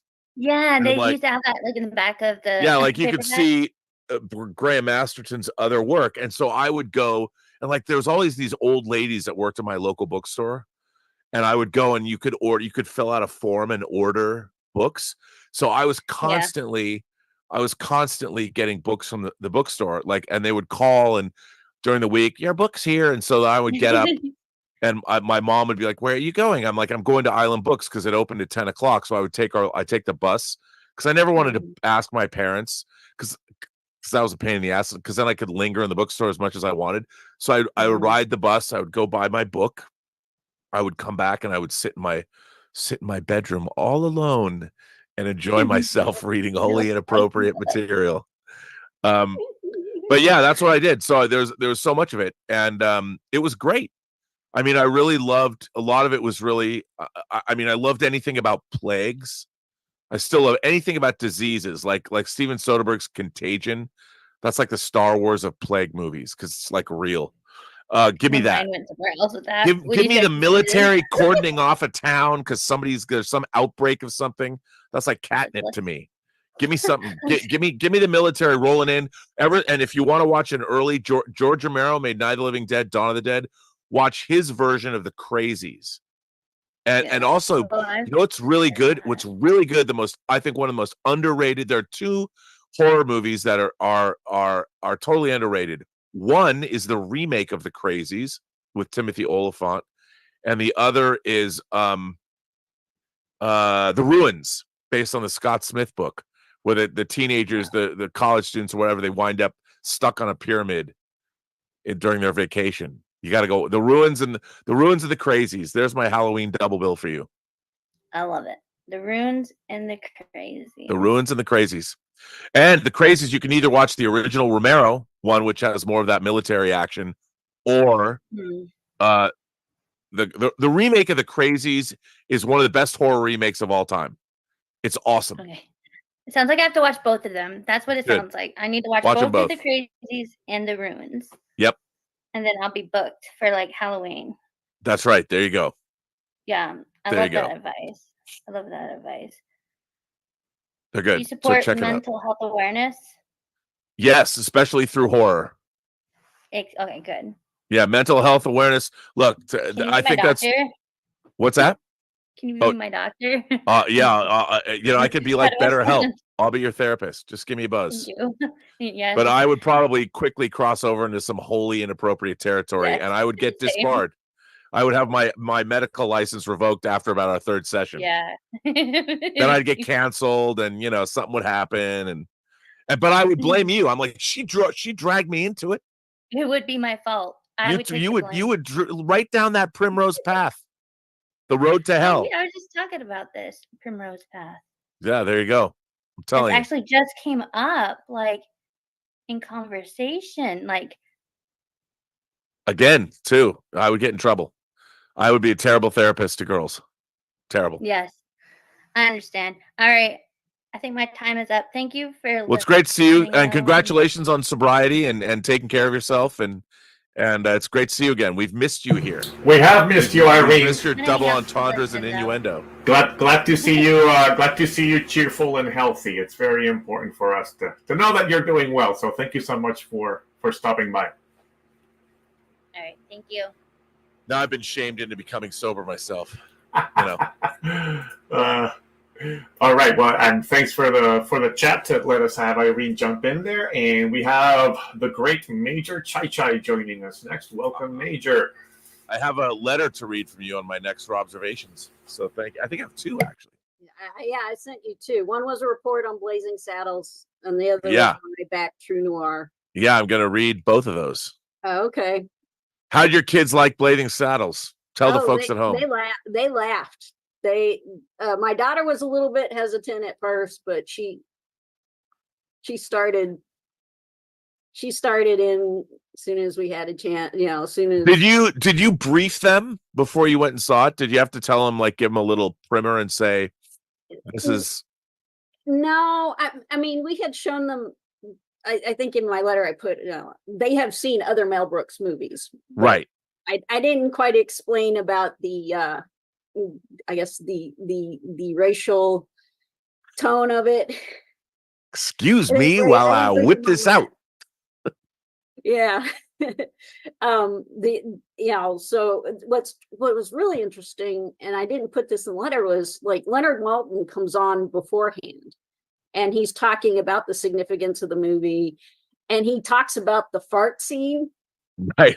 And everybody starts laughing, because everybody or that has seen the movie knows that scene. So even just the mention of that scene, people are laughing. It's so funny. I mean, the world is such a diminished place these days. Yeah. So they liked it. We had a good time. The theater had a great time. I don't think I laughed as hard, in a theater a long time. Yeah. And then I saw The Substance yesterday afternoon. And? Not my brand of whiskey. Did you have any idea what you were getting yourself into when you saw it? Well, I knew it was body horror, which is not my cup of tea. Oh, but it's like, okay, I'm going to expand my horizons, try something new. And I don't know how I couldn't tell you whether I love it or hate it. I know I don't hate it. But I appreciate the effects. I loved the sound. Like the things like that throughout the movie. I would say this, and from a tonal perspective, the movie does cross a line when you go to the if you're I don't want to say anything, but it does go into a realm that pushes past where the movie's in one place where I think it's easy to it's like, okay, I okay. Yeah. I get it. But then it crosses over a line that I think requires a certain sensibility to deal with.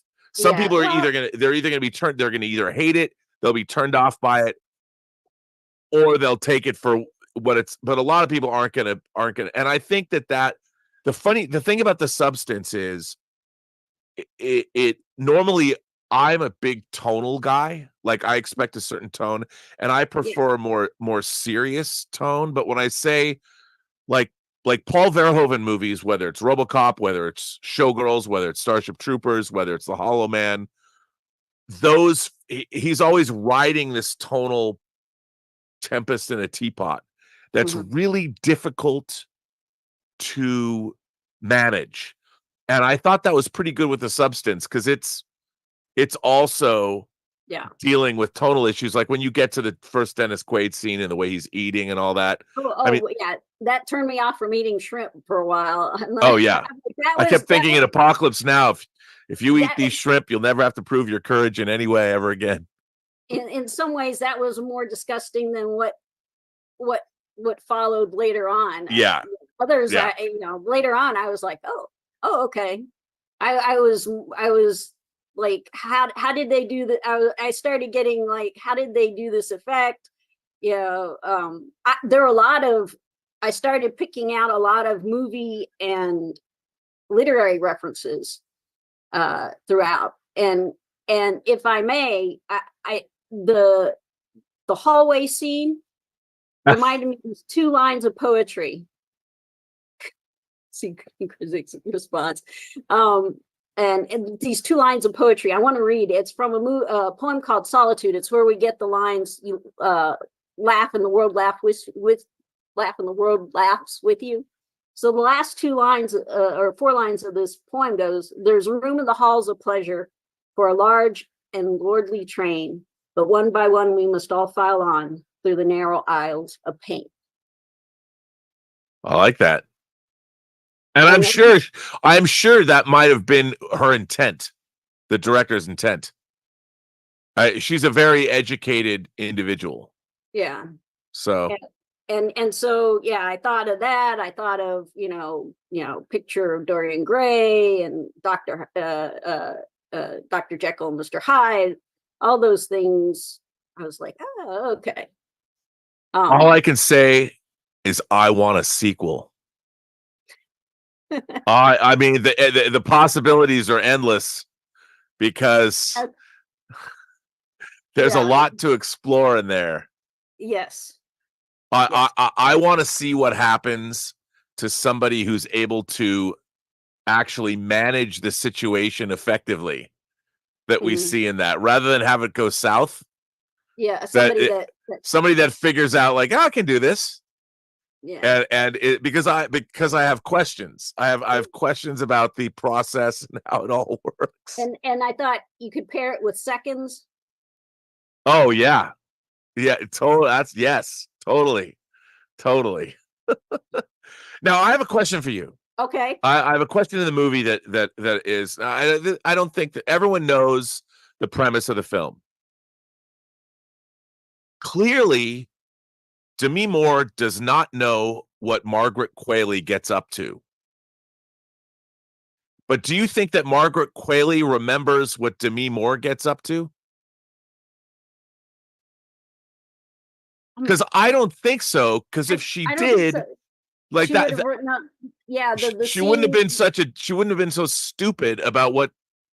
I shouldn't say that. I don't want to give it all away, but that was the only thing. I was like, because the idea, and you see it in the trailer, you are one. If you are one, it would be a lot better if you guys remembered what was going on. Yeah, but I guess and that's part of the you have to manage your experience. I know we're out of time, but the word the Matrix, that means nest. So you're the Matrix, you're the nest. You're the nest. Yeah, well, I mean, I loved all that. I mean, I thought that was awesome. And the opening shot of the movie, I thought explained. If there's ever an opening shot of a movie that explains what you need to see, and it's just, I never thought of an egg, looking at a cracked open egg and what happens would be like, oh, what a great way to just set up everything. Like, here you go. Here we go. But it's interesting. Look, I don't think have you seen like Cronenberg's The Fly? I think I saw it like ages ago when it, on It's one of the HBO, things when I was a something like kid, that.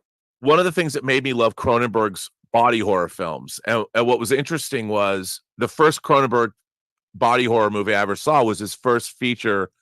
It was called They Came From Within in America, but it was called Shivers in Canada. And most people know it as Shivers now. It came out in 1975. And I saw it on this as a second feature at the drive-in when I saw Motel Hell. And then in Seattle, when Scanners was coming out, they had, before Scanners at the Coliseum Theater, they showed They Came From Within again, Rabid, The Brood. Then he made a movie called Fast Company. And then Scanners all at once. So I took all my friends down, and we were like 13 and 14, and I had like 6 of my friends with me, and we're all waiting, and I'm telling people, wait, you see this fucking movie that came from within, you're not gonna believe it. Blah, blah, blah. And I had to like go, and everyone's like, are we gonna get in? This is like R-rated, and we're like all 13 and 14. I'm like, I'll talk somebody. And I went down the line and I said, hey, can you get me and my friends in? And there's 6 of us. And I finally found somebody, and we went in and saw 4 Cronenberg movies. It was the greatest thing ever. But one of the reasons I liked about Cronenberg, the things I liked about Cronenberg movies, is that his body horror stuff is totally outlandish, but it's played totally straight, and you buy into it. And as an example, his second movie, Rabid, which I don't love it, but porn star Marilyn Chambers plays this woman who gets injured in a motorcycle accident. She goes into this plastic surgery clinic, and it's all very low budget, and you buy into it. But as a result of the skin grafts she has, I kid you not, she develops a stinger underneath her armpit. Why not? This penis-looking like stinger comes out, and she has to go drink the blood of other people. So because of her skin grafts, she becomes this vampiric creature, and what she doesn't know is that when she stings people, she gives them basically a disease like rabies, and it spreads through Toronto. And what's not to love about that? But he would do that, and David Cronenberg would do these things where he takes this totally outlandish physical idea and makes you believe. And I think the pinnacle, look, the Fly is the Star Wars of Cronenberg's body horror movies. But I would say that maybe my favorite of his body horror movies and the most devastating is The Brood, because it's about what the destruction of the family does to kids, the legacy. It's really, and it's devastating. So if you really want to see a wonderful time at the movies that really isn't a wonderful time at the movies, but it's worth seeing, The Brood, and Criterion put it out on Blu-ray. All right. Awesome. Well, Roberto, can I turn it over to you for like 2 seconds? My dog is having an issue. Of course. I gotta run up and put my dog inside. Yeah. Elizabeth, okay, I'll be right back. Sounds good. Let me. What I'll do is I'll have I will have Stubble join me, and we can go ahead and. So, okay, where is Stubble? Welcome, Stubble. I won't count this time against you. I know you're very specific about your time. So, and I'm being pretty flexible today. So, but Stubble, how are you? Oh, I'm fine. I'm fine. Have you been watching the third or the second season of Lord of the Rings at all, or have you decided to skip on it? I've seen the first 2 episodes, and maybe I'll pick up on the rest later on. I don't know. What have you thought so far? Well, it's a little bit better than the first season. But, Okay. I don't really have a grasp on it. It was okay, I guess, but there are some things I didn't like about it. But it's a while since I watched the 2 episodes, so I don't really remember that much. I've been watching it just out of kind of curiosity, but really, I continue to have major issues with it. And granted, I'm not a Tolkien scholar. You know, there's some folks who you can, in a way, part of the reason I'm watching it, it's so that I can then view some of the real hardcore Tolkien folks comment on it on YouTube, because then that not only does it point out some of the just the minor flaws that the surface flaws that I see on the show, but then these guys really go into how within the Tolkien lore, how it just doesn't make any sense. And to be honest, it's been kind of off the radar. I don't see many people talking about it. It felt like season 1 got a lot more traction than this one. Yeah, everyone wanted to check out, the 1 billion show. Correct. Yeah. I don't see where all the money's gone. Especially this season. There's a lot of scenes where they just look like they're kind of straining they'll talk about an army, and you just see like 5 people kind of approaching onto a group. Like it's obvious that they don't have I don't know, like it doesn't look like that level of resources has been put into it. So anyway. But I read all those stuff 25 years ago. I was deep into Tolkien 25 years ago, but I've forgotten a lot of stuff. So I wouldn't call myself a scholar or anything like that. Mm-hmm. No, but I was I read the Silmarillion several times and some of the other works. Yeah. But I've forgotten most of it. I know the big strokes of it all. And Wheel of Time is still going forth on Amazon, correct? They've done 2 seasons already? Yeah, they are finished with the 3rd season. And, okay. Sorry about that. That's not been greenlit yet. Yeah. Oh, it looks like Rob is back, so let me go ahead and have him join you here, Stubble. So welcome, Rob. Having 4 dogs is problematic. We don't have 4 dogs. We have 3 dogs, but Zoe's dog is here too. Oh, you have a guest. Okay, well I'll leave you with Rob here, Stubble. Stubble, what's up, dude? Well, not much. I'm doing my thing. I'm reading a little bit, and I'm watching some things, but I wanted to talk about a specific thing today. Oh, and lay it on me. For that, do you have your phone handy? Yes. Right. And on the computer, can you open open Google Translate on the phone? Okay, hang on. I've opened it. Yes. And then go to Twitter, direct message, on the computer, so you can check. You can translate. Oh, I see. Okay. Yeah. Okay. Yeah. Right. Okay. All right. I see what you're saying. So I sent 5 or 6 pictures to you. Okay. Yeah, but I'm going to set this up, and this will involve all the non. So I have to go from I have it set for Japanese to English because I have to put Swedish to English, right? Yeah, but this involves swearing and pornography and drinking and all of those things, and it involves Disney as well. So God, can I just say that this is the greatest? This might be my favorite program that exists. Yeah, but I'm going to tell you a little story. I have no problem with alcohol. Thinking before you speak is like wiping yourself before in the root before shitting. Yeah, it does.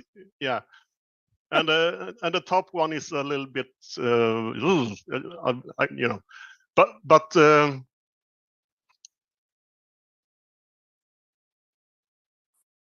Ooh. I don't want to read that out loud because I don't know if anyone will Wow. get offended. Right. These are pretty great, my friend. Yes. So this is a comic strip in Sweden, and it's called Arne Anka. It will be Arne the Duck. Where does this comic strip appear? Oh, online now, but otherwise it was in certain magazines and so on. Wow. But you know, the character looks a bit like Donald Duck. A bit, right? yes. A bit, yes. So, and Donald Duck is huge in Sweden. It's much bigger than Mickey Mouse. Mickey Mouse is, you know, a bland character. Right. Donald Duck is a much interesting character, so he's much bigger here. And you know, Disney sent the cease and desist, what do you call it? A cease letter to the creator because it looked like Donald Duck, who was drinking and swearing and doing all profane kind of stuff. But it's a it's a comic strip where he reflects on society, you know, and drinks a lot and tries to get laid a lot and so on. So he's like Howard the Duck. Yes, but more intelligent. The comic Howard the Duck, yeah. More drunk and more intelligent. Yeah. Right. That's great. It's very funny. That first. Yes. Wow. I can't really repeat it, you know. No. But anyway, the story is Disney wanted them to stop and sent a letter from the lawyers. You can't do this anymore because it's infringing on our character, you know. It's a duck. So yes, but he looks like Donald Duck more or less. But they had an issue where he went down the street and a 1-ton weight fell on him and crushed him. The guy who drew the comic or the actual duck in the comic? The duck in the comic. Oh, okay. And it said Walt Disney on the side of the weight, you know. Walt Disney crushed the character. But in the next issue, we learned that there was a trapdoor, and he went to a plastic surgeon and altered his appearance. so he had a long, thin, you know, mouth. What do you call it? A duck bill. Yeah. Yeah. And the next several issues, he went around. Fuck! I hate my appearance. I look like shit. Disney screwed us over. You know. This went on for a while, but they could continue because he didn't look like Donald Duck anymore. Right. But then, in another issue later on, he went to a store where they sold removable, you know, bills. So he bought one that looked exactly like Donald Duck and put it on himself. So now he looks like Donald Duck again, but just a few issues, a few, you know, panels here and there. You see the strap behind his neck, right? You know, so this isn't Donald Duck. It's someone who's dressed up. So like it's also covered under parody. Yes. So I just wanted to share that with you. I thought that you would. That's amazing. Well, those no wonder Disney objected to those cartoons. Yes. So I can translate a few of them here. So for those of you who, what's amazing about this Google Translate thing, they've made it better because it looks like, so when you point this Google Translate thing and when you have it translating from one language to another, it literally takes the letters that you're looking at and turns them into whatever language you want. And it's gotten better because it looks like those are the actual thought bubbles in English. Yes. The technology and I've been using it to read Japanese instructions on the models I build. Yeah. That's insane. Yeah. Like the last panel I sent you, it was what you need self-awareness for when it just makes you depressed. You know, and the one above it's when you smell the scent of your own feces that you start to wonder who you really are. But there's much more, you know, society. Yeah. No, it's good stuff as well. So I don't know if there's anything I think there's something in English, but mostly not. But I just thought I'd share this with you. You know how they got around Disney and all of that. It's brilliant. Those comics are great. They're great. And I should just say that I'm rereading Sanderson again. Now I'm rereading the Stormlight Arc. You're reading Brandon Sanderson? No. Yes. You know, the 5th book in the Stormlight Archives is releasing in November, I think. So I have to get through the reread. So I've started that. Yeah. Yeah, and then I also have started a novella which is called A Short Stay in Hell by Stephen L. Peck. It's, you know, existential horror. Yeah, I love that sort of thing. Yeah, have you read it? No. Sounds like it's right up my alley, though. Yeah, he thinks he's going to heaven, but he's sent to hell, and his worst version of hell is a big tower of books where you have to find his own life story. And there's like millions of books. Oh, I love that. So I think if I go to hell, it's going to be the Department of Motor Vehicles here in LA, where they just never call your number, and for all eternity you wait to get your number called. Yeah, the duck thing. There's a panel where he's on a cloud in heaven, and the bubble is are you in hell if you get sent to heaven and have fear of heights? So he's like fear of heights up there. I love it. So, yeah. So those cartoons are extreme. Yes, and I know why Disney didn't want to be associated with it. Yeah, I can see that. Yeah. And the first one is the most extreme. Yeah, it's great though. Yes, and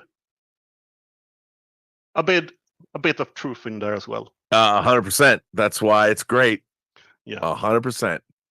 Right. Count me in. So I think my time is up, or how is it? It's up, but I gave you a few extra minutes there, Stubble. No worries. Yeah. Okay. Just quick.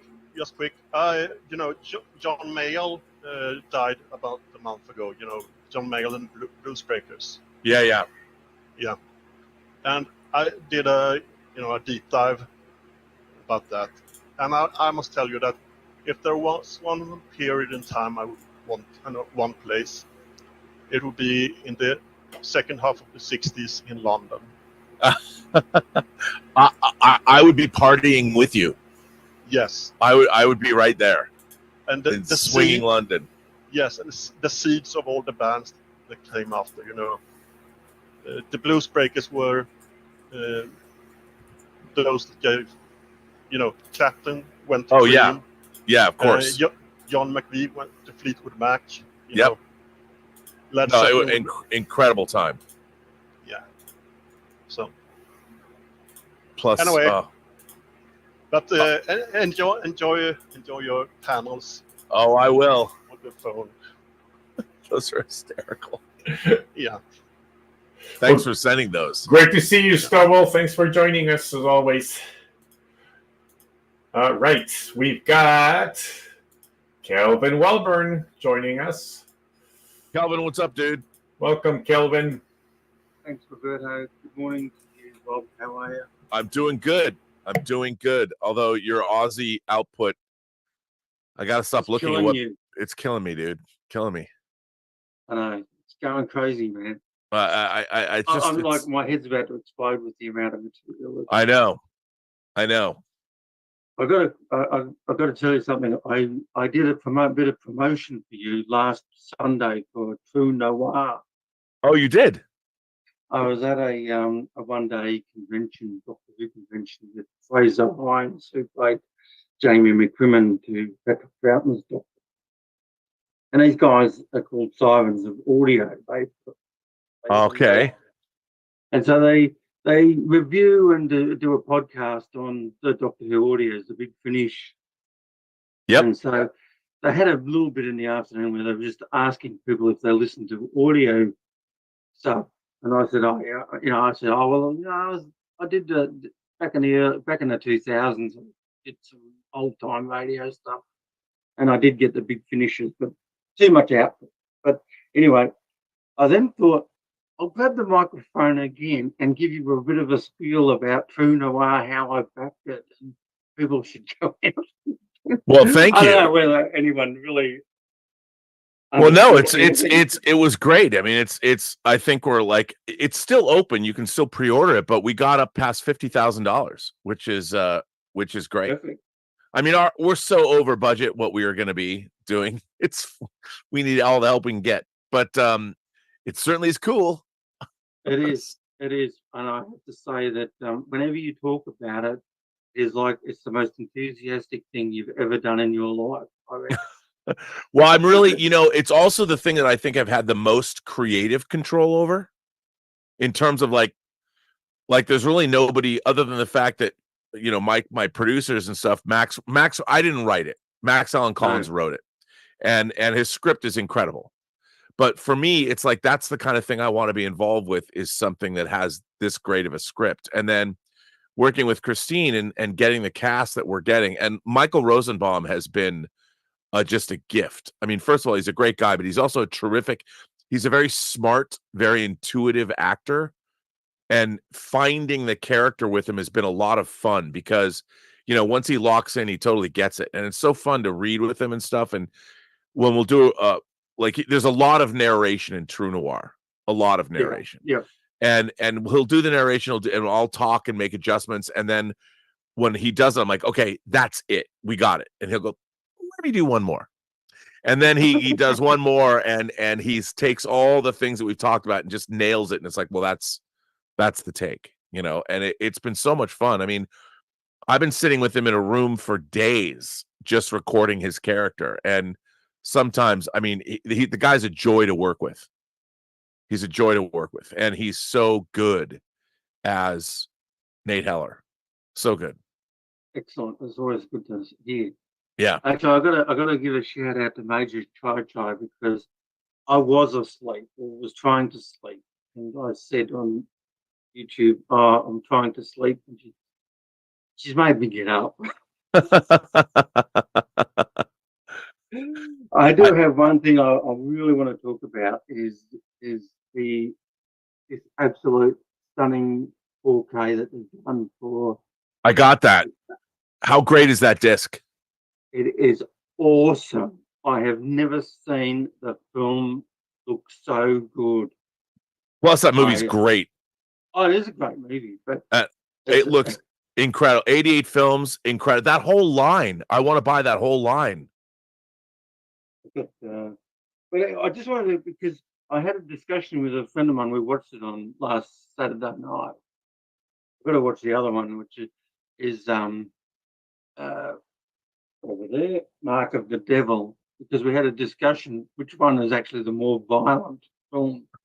Because Mark of the Devil has always had that edge. Yeah. But yes, you're right. These are the other ones that arrive.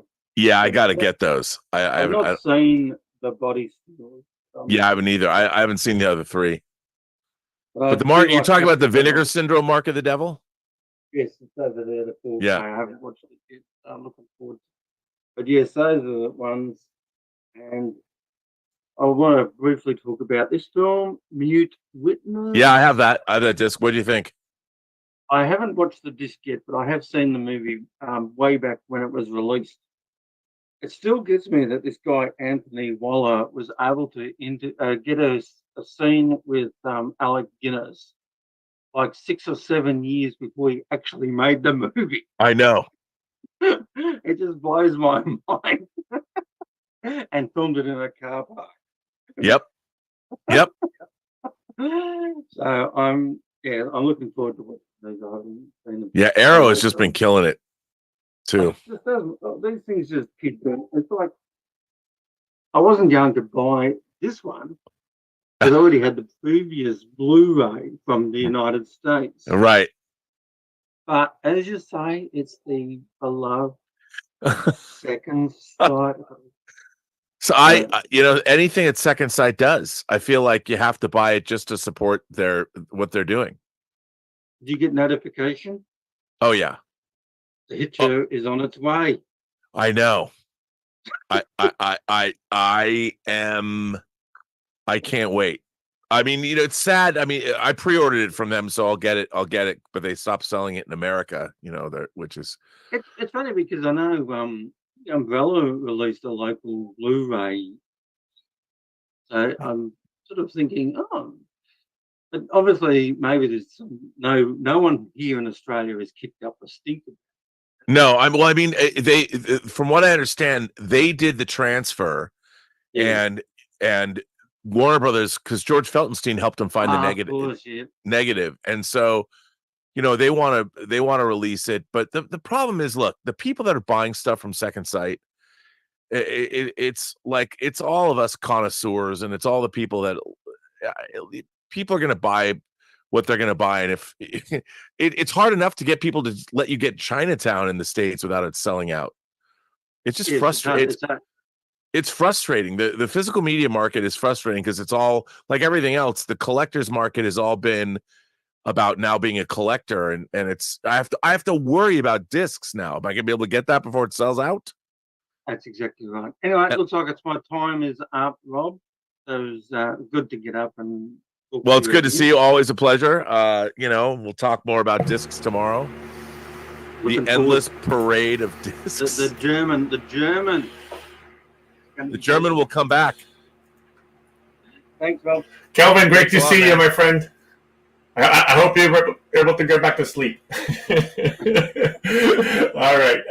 Sorry, I just lost Kelvin here. Let me go ahead and remove him from the in here.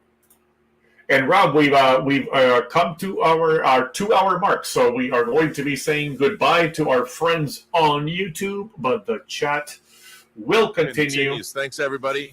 In the in Zoom for those of you who are here. So, any special announcements? You mentioned, obviously, physical media tomorrow. Yeah, and if you want to support True Noir, if you want it, you can still pre-buy the show. Go to our. We've left the Kickstarter campaign open at True Noir, TRUENOIR.co, and you can buy it in whatever form you want. It's 10 episodes, and we haven't decided. I want to release the episodes 1 per week. We'd release the first 2, and then the next 8 would follow. Okay. I think doing it every week would be better. Mike wants to do some research. We haven't decided yet what we're going to do. But I want to release them on Fridays at like 1 in the afternoon, so people on the East Coast can have driving home. You can listen to True Noir and make a campaign, because each episode does it is one story that it's designed to have sort of not cliffhangers, because it's not like but letting happen leads up to the next. Yeah. And are you releasing them on the YouTube channel or on a special channel? No, it's all going to be like on all the different podcasts. A podcast. That's a podcast. Okay, great. All right. It's audio only, but if you have most people in modern cars have a decent sound system, and it sounds really great. Sure. Yeah, but I don't know if you remember seeing when HBO Max did the Batman audio serial, they would have just like a static image with just a little bit of movement of like the bat signal, for example, and then they would play the audio behind it. So there's also a possibility you could consider something like that as well for YouTube or something. Yeah, that's a good idea, like getting a great picture of 1933 Chicago. I'm just picturing like the detective's hat and like a cigarette, like the smoke coming off of a cigarette on an ashtray, just kind of. Yeah. Yeah, something like that. Anyway. That's a good idea. Well, we will say goodbye to our friends on YouTube, our friends on the Zoom call, our members. We will continue here until we are done with all of your questions. And again, if you are on YouTube and you're wondering how to join the Zoom call, just become a member. Little bit of as little as $1 a month will get you in here. So we will go ahead and part ways with our streaming friends, and we will. The chat will continue for those in the membership group. So have a good one, Rob, and everybody else have a good weekend. Thanks for being here, everyone.